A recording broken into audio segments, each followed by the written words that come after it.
Mga kapananampalataya, may oras ka ba? Tara, samahan ninyo kong pagnilayan ang mga salita ng Diyos.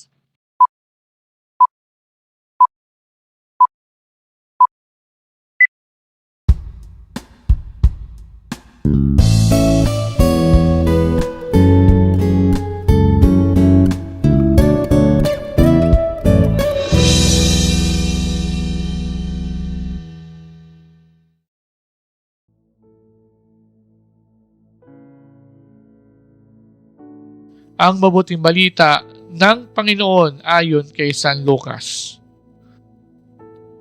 Noong panahong iyon, naghahari sa mga tao ang pananabik sa pagdating ng Mesiyas at ang akala ng marami si Juan ang kanilang hinihintay. Kaya't sinabi ni Juan sa kanila, "Biniminyagan ko kayo sa tubig, ngunit ang darating na kasunod ko ang magbibinyag sa inyo sa Espiritu Santo at sa apoy. Siya ay makapangyarihan kaysa sa akin, at hindi ako karapat-dapat magkalag ng tali na kanyang panyapak." Nabinyagan na noon ang lahat ng tao, ganon din si Jesus. Nang siya'y nananalangin, nabuksan ang langit at bumaba sa kanya ang Espiritu Santo sa anyong kalapati. At isang tinig mula sa langit ay nagsabi, "Ikaw ang minamahal kong anak, lubos kitang kinululugdan." Ang mabuting balita ng ating kaligtasan.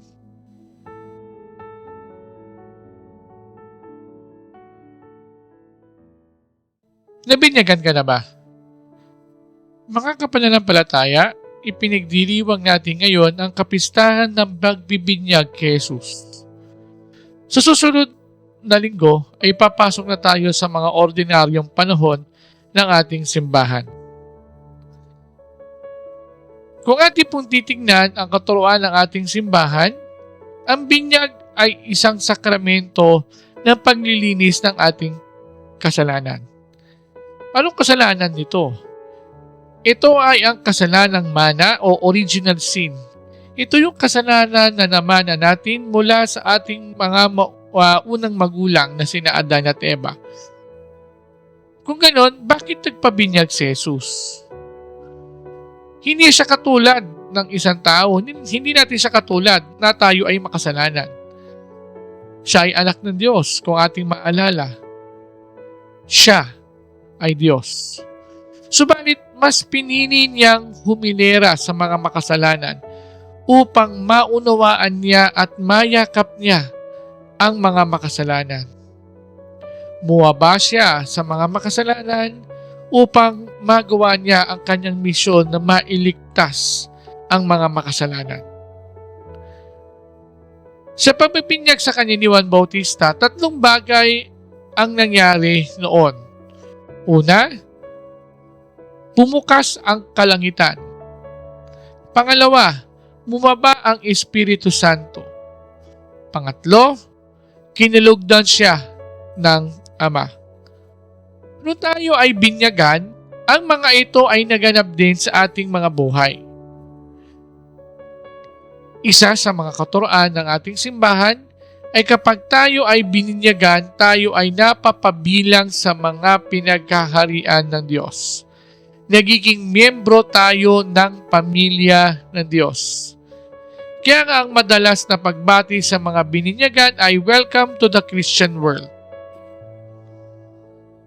Sa mga bininyagan o sa puntong tayo ay binibinyagan ng pari, ang langit ay bumubukas para sa atin at tayo ay tinatanggap bilang mga opisyal na anak ng Diyos. Sa punto rin na tayo ay binibinyagan, ang banal na Espiritu ay bumababa at lumulukob sa atin. Lumulukob sa mga binibinyagan upang magbigay lakas laban sa pag-iwas sa mga kasalanan at maging gabay ng mga ito sa kanilang pagpapatuloy na paglalakbay sa buhay. Ang pagbibinyag ni Jesus ay pagtupad din niya sa kalooban ng Ama.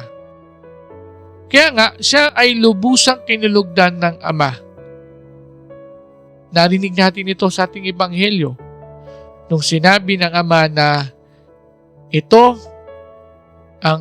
ang aking anak, lubos ko siyang kinulugdan. Sa binyag, tayo din ay kinulugdan ng Ama. Harinawa sa patuloy nating paglalakbay sa ating mga buhay, sa ating pananampalataya, ay maisakatuparan natin ang diwa ng ating pagiging binyagan. Ito ay ang patuloy na paggawa ng kabutihan, pag-iwas sa iba't ibang uri ng kasalanan at pagbabahagi sa ating pananampalataya sa iba. Sa puntong ito, samahan ninyo ko sa isang panalangin. Panginoon, tulungan mo kaming patuloy na gumawa ng kabutihan.